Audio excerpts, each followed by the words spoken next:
Hello, internet world. This is Norma Joe. I think part of that got cut off, whatever. You know what I mean to say. Okay, I'm gonna make one more video because why the fuck not? I'm already here, you know. This story's weird. It's awful.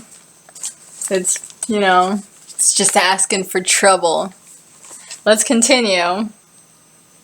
He yanked off his t-shirt, cranked on the shower water, and stepped up into the... Oh, I remember this shit where there's like a magical like ring in the tub and they can't touch it or some weird shit. Or they think they can at least. Cranked on the shower water and stepped up onto the bathroom ledge, slippery with water and scum. Around the inside of the tub there was a mysterious orangish ring, running the full way around with no stops. Pato put his other foot against the wall, straddling the tub, trusting his flat-bottomed boots to give him the traction he needed not to slip. He's wearing boots in the shower? Okay. The water was already falling on his head. With the position he was in. He looked down, letting his head hang, and with rapid hands and spidery fingers, he rinsed the beer out of his ratty hair. He rinsed off his face and chest and switched off the water before dismounting from the edges of the tub, half leaping back to the safety of the bathroom floor. The shirt he grabbed and flung it hard into the bathroom sink before leaving the room, with water running in little stripes down his back and down his stomach, in the brand on the back of his shoulder, the nick marks in his lower back, and aside his navel. The water soaked into the lip of boxer shorts, poking up above his belt and jeans. If he raised his arms, he could see his ribs under the skin. The door was only half open. Clyde grabbed it and flung it open the rest of the way, with a loud plaster cracking bang against the wall. Oh, and just like the captain, they like to fucking break things like this by throwing the door open. By that time, he already had Pato grabbed tightly, pressing tightly, lips to lips, the roughest kiss he could manage. What is this, a fucking music video? He had it his way for a moment or two, then Pato came to his senses, and he was struggling frantically to get away, clawing Clyde down the sides, kicking his legs. He freed his hands at last, in a desperate moment, and shoved Clyde back, or himself back. It was him who backed up, slipped in the water on the floor, and whacked his head on the rounded corner of the sink. Oh shit, you can die like that. He was on the floor, sitting up but dazed, wondering what the hell Clyde was begging for. Please, he was saying, please come out with me. Come on, I can't stay in this house no more. You gotta be feeling the same way. Just one night, alright? Just tonight. Tomorrow I'll do whatever, I fucking swear. Cross my heart, Pato. You listening? Yeah, he mumbled, rubbing the back of his head with one hand. Fine, where you want to go? Clyde's expression broke into a broad,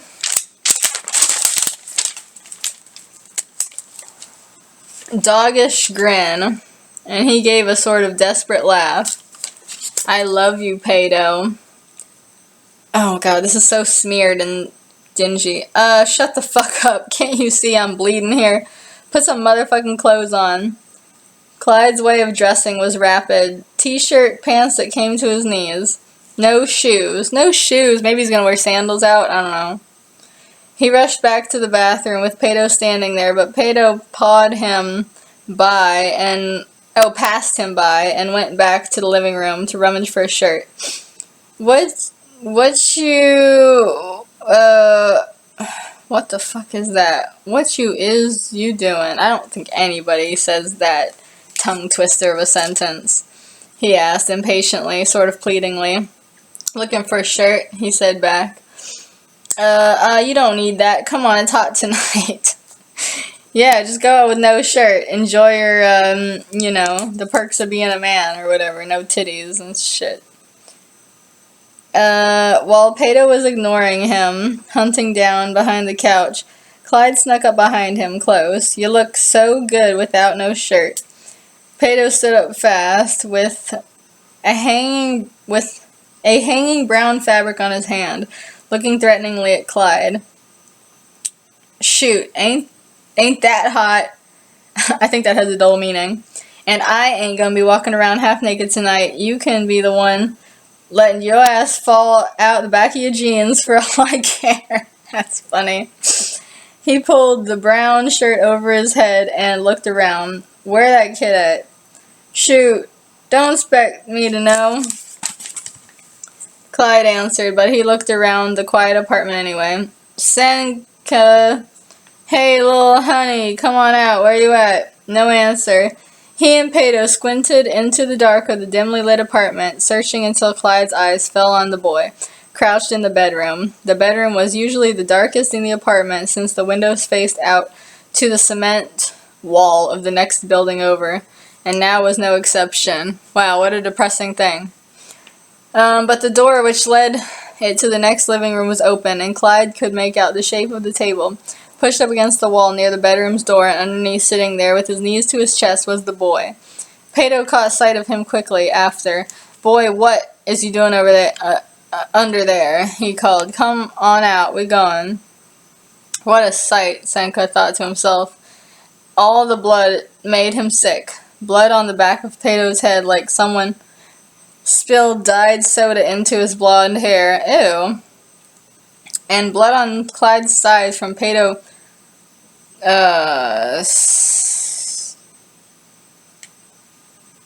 something him with his taloned hands, soaking into his t-shirt.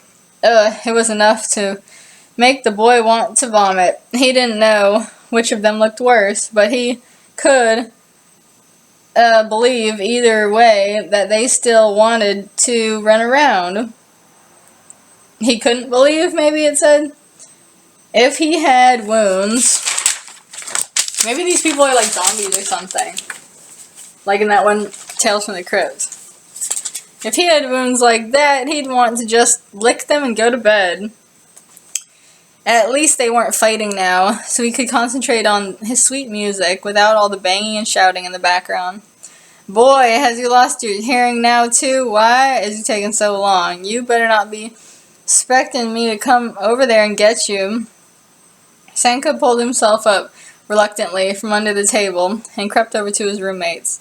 They hardly waited for him, though. As soon as they saw he was following, they turned and headed out the door.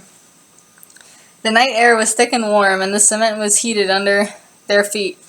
Clyde was jittering, excited. A night bicyclist darted past suddenly out of the darkness, passed under a streetlight, and then melted back into the blackness again. There was a small sudden tinkling of the bell before it couldn't be sensed anymore at all. Hey, Clyde said, hey, y'all remember them kids' candies? Them sucker things that was really a whistle when you blew in it? That's funny. I got no motherfucking idea, Pato answered. You sure you ain't just making it up? No, they're real, Clyde said. Y'all don't remember? He turned his head to peer back over his shoulder at Senka as they walked along. You? The boy just shook his head, though. Well, Clyde commented, looking forwards again. Well, let's get some. They damn good. And I bet they cheap, too. Oh, where are we gonna find some shit like that? Pato said. Ain't even never heard of it or nothing. Shut your ass up, sunshine. Quit trying to kill shit. He sighed and looked up and down the block. They crossed over the empty street without so much as a glance at the traffic light. Just having some fun. I bet they be having shit like that at gas stations or chain stores or something anyway. They came to the corner of the block and turned, heading down the next street. Man, takes me back. Sure does. He was saying, that don't take you back? He said to Pato. Man, sometimes I be missing shit like that, you know, like just simple ass cutesy type of shit like that. You know, we really could just get off on one of them whistle things. The next corner seemed to come up unusually fast. Maybe it was a short block, Pato was thinking to himself. They turned the next corner and Clyde froze. Down at the end of the next block and across the street was a nightclub with a parking lot out front. And standing in the parking lot was a man leaning against the front end of a truck, lighting a cigarette with his hands cupped around it. His details were hard to make out from the distance, but Clyde could recognize a gray sort of bosun cap hat on his head and moppy curly hair, a little shorter than his shoulders. It looked like the same pale color as Peto's. Damn, look, he breathed on the edge of a chuckle. Another sunshine. Even Peto couldn't help but grin at that. Fuck that. Let's beat his ass. Let's beat his ass because he has the same color hair as you? What the hell is this shit? Clyde laughed. Hell yeah, get that motherfucker. The words out of his mouth were like a bang from a gun. Oh, I didn't say it like that, but okay. They launched off against the cement, running like greyhounds. Even Senka with the music hollering in his ears. They pounded the sidewalk. I like how the kid, like, never takes off his headphones. He's always listening to music. We've all had that time of our lives, right? And the hot cement covering the block in seconds onto the asphalt of the street. The stranger looked up sharply with a sudden and wild fear and took off in a bolt. The fresh cigarette was gone from his mouth, abandoned somewhere on the parking lot ground, still burning. It's funny how he knew they were coming for him. Like, if I saw some people running, I don't know if I would automatically assume they were coming for me, you know? But, I don't know. Maybe it was how they looked, or something. He raced into the club with Clyde and Peto hot on his heels. The bouncer stared in disbelief. Hey, he barked, hey, get back here. He snatched out his big hands fast to grab them. But they were too quick. He only caught the last one, the young boy. But no sooner did he so much as touched the teen than the kid disappeared into thin air. What? The bouncer's eyes bulged and he looked rapidly all around.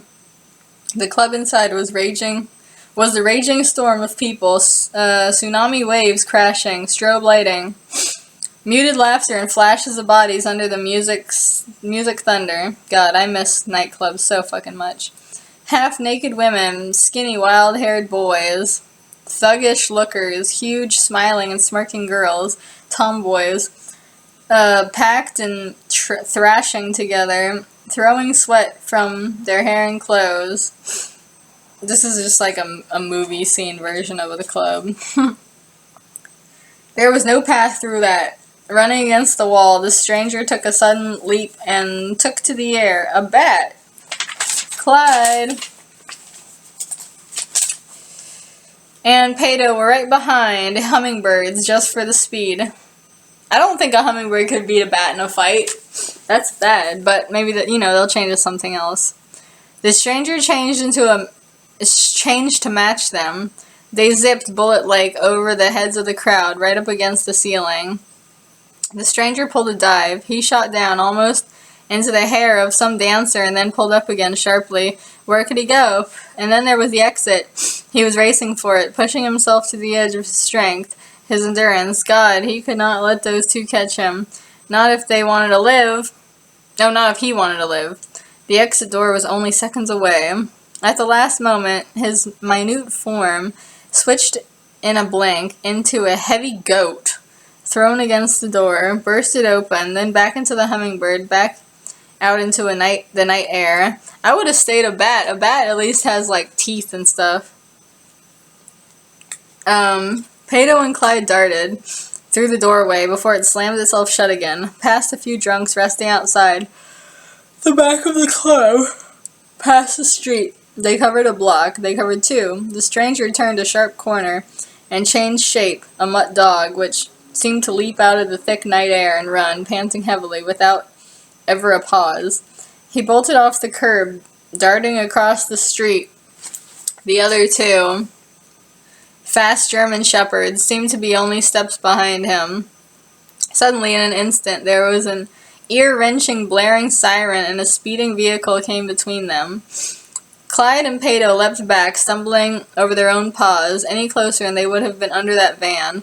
They plastered their ears down against their heads. Now it was gone, and they looked around, sniffing the air, but the stranger had gone without a trace. The dogs were left alone on the silent, dark street, with the last traces of siren melting off into the distance. Good! They were being assholes to that guy. Clyde changed back to human, standing on 2 legs now instead of 4, and the sides of his t-shirt thoroughly soaked in blood, beginning to dry. How did he get fucked up? Because the other dude scratched him? That's fucking ridiculous. He was still panting, but not too much to talk. Fuck that shit, man. Pato, as a man, came up to his side. He gave a small chit sound in his mouth. Shit, at least we did something, he said, and offered a smile as his slim hand slipped down Clyde's lower back. Ain't had fun like that in a long ass time. Clyde looked over at him, returning the smile. He laid his arm around Pato's shoulders and pulled him into a little hug. Motherfucking Christ, look at your head. Me? Look at you, Pato said back. But it was a good moment. His smile didn't leave him as he shook his head. Let's get out of the street at least, for some other crazy-ass thing runs us over. They moved apart a little, but when they did, their hands brushed, and they took one another's subtly and wandered to the curb. It was late, and where's fucking peanut butter? It was later, when they were laying side by side in bed, shoes off, and staining the sheets and pillowcase rusty red. The blanket was pushed all the way down to the end of the bed. That's how I sleep when it's fucking hot, like now. Covering only their feet, if that. No, I put my feet out. You gotta have your feet out when it's hot, man. Your feet are like the main thing that cool you off in bed, and I don't know why. Just heat goes out. I don't know.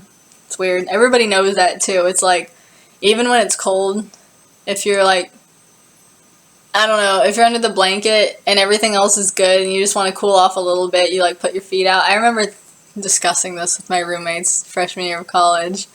I don't know, man. It's all about that. And the inverse.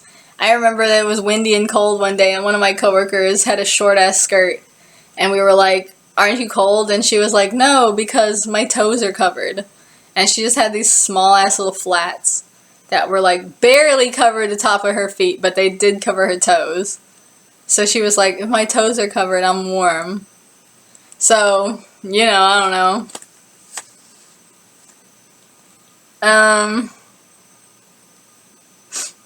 Where was I talking about? Enough of this fucking foot fetish bullshit.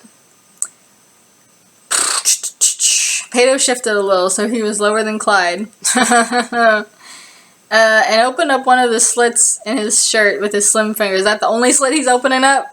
My God. Gently giving a lick into the crevice of dried blood in his roommate's salty skin. Oh my God. This is dirty. Clyde turned his head to look at him with a gentle smile on his face.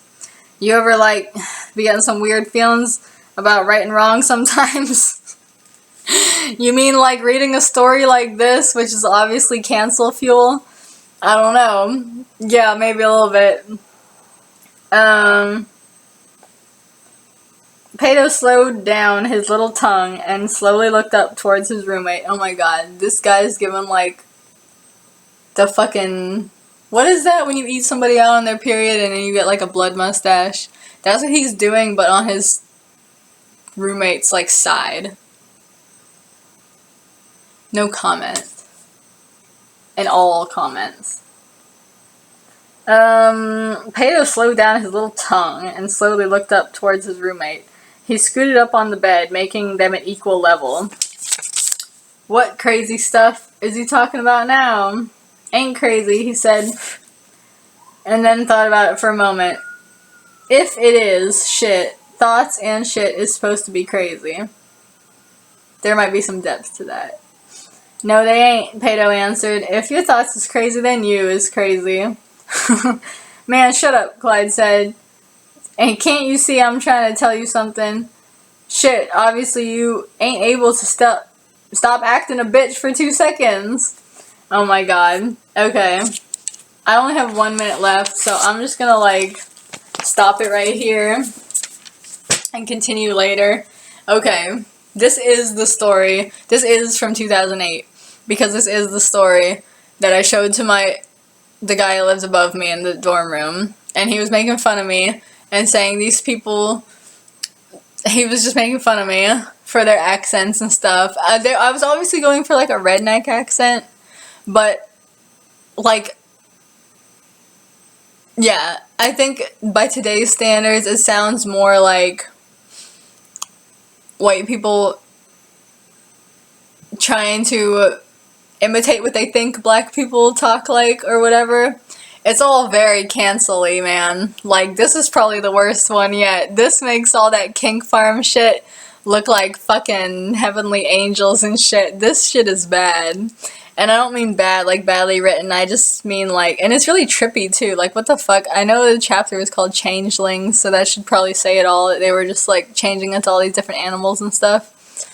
But like, what the fuck is going on, you know, like, oh my god. Oh my god. 3 redneck ass white people talking like this, and oh my god, all the like, is you this, is you that, oh my god. Oh my god, bitch. I'm just digging my own grave here. But you know what? You know what? I will not be silenced from the past or whatever. This shit is weird and crazy. So, I don't know. What more is there really to say, you know, like, what more is there really to say? Honestly, I shouldn't even address the bullshit. I should just fucking read it and be like, fuck everything, no apologies, no anything. Not sorry, you know? But I have to address it. It's just so blatant and just so like, oh my god, I was literally just talking on the phone to my mom about this type of shit. And now I'm just like, oh my god. I'm so happy that I'm not a famous YouTuber. I am so happy I only have 14 subscribers. They can all hate me. I can have negative subscribers for all I fucking care. Like, I don't even know how to feel about this story. It's a story, I guess. That's the only thing to say. And yeah, I think they are supposed to be like basically like Goldilocks and the 3 bears, but without a Goldilocks, you know? Just like Mama Bear, Papa Bear, and Baby Bear, and they're all fucking like dysfunctional, you know. Obviously the couple fight, and the kid is just trying to avoid everything and just like live in his world of music. He hasn't discovered drugs yet. Oh my god, when this kid discovers drugs, man, he's gonna give his 2 daddies a run for their money, man. Anyways, I don't think there's really anything more to say other than just say how cancel-y this is. I wouldn't even say it's cringe. Some people would probably say it's cringe, but for me it's more just like, it's just cancel-y. I don't know, like, I don't really know what else to say. So, let me drink the rest. 23 minutes, ma'am. Drink the rest of my drink and listen to the music. And good night, everybody. Let's go out into this crazy world and just cancel ourselves constantly, because that's the only thing to do.